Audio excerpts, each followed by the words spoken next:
Kiri dua. Satu.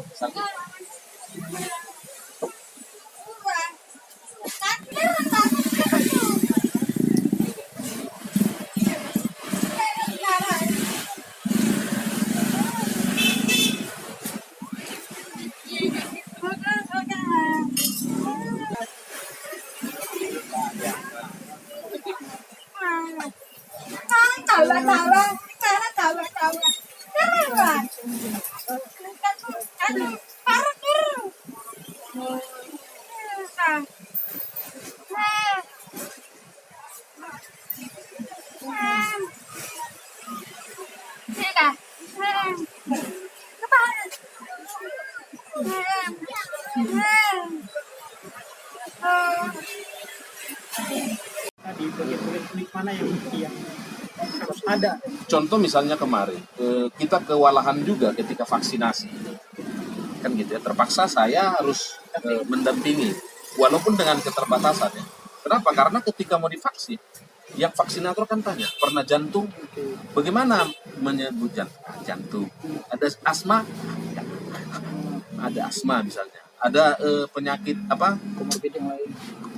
Alergi. Nah, pernah alergi. Hal-hal sederhana itu dibutuhkan oleh mereka. Itu terjadi di vaksin. Hampir tidak ada instansi yang melakukan vaksinasi yang kita tahu yang menyediakan itu.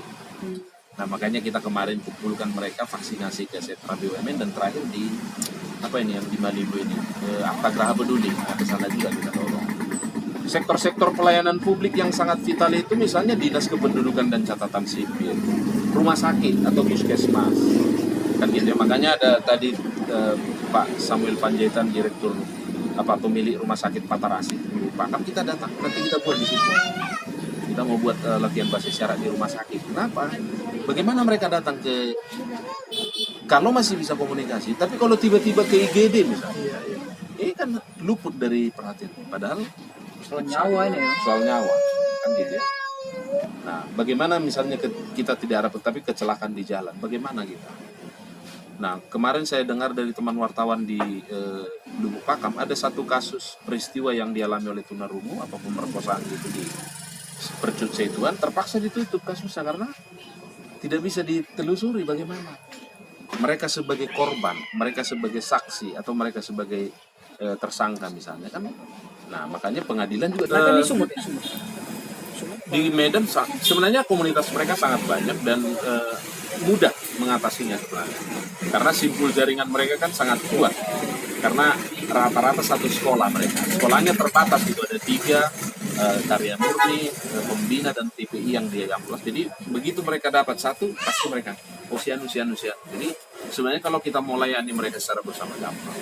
Kira-kira ini kan awalnya sudah bolak-balik saya tanya pengurusnya, siapa yang bisa ngajar bahasa isyarat, tapi kurang cepat mereka merespon. Saya langsung tanya, kamu bisa ngajar bahasa isyarat? Bisa Pak, katanya. Jadi inisiatif itu saya ajaklah dia. Kita buatlah di sini kelas belajar bahasa isyarat Jumatan. Jadi setiap Jumat sore pukul 16 kita mulai di sini. Bagaimana perhatian pemerintah selama ini kepada tunarungu? Aku tuh berangkat itu berberat, oh capek, anak tua tergatel, ngapain, anak apa tuh, berangkat tuh berberat.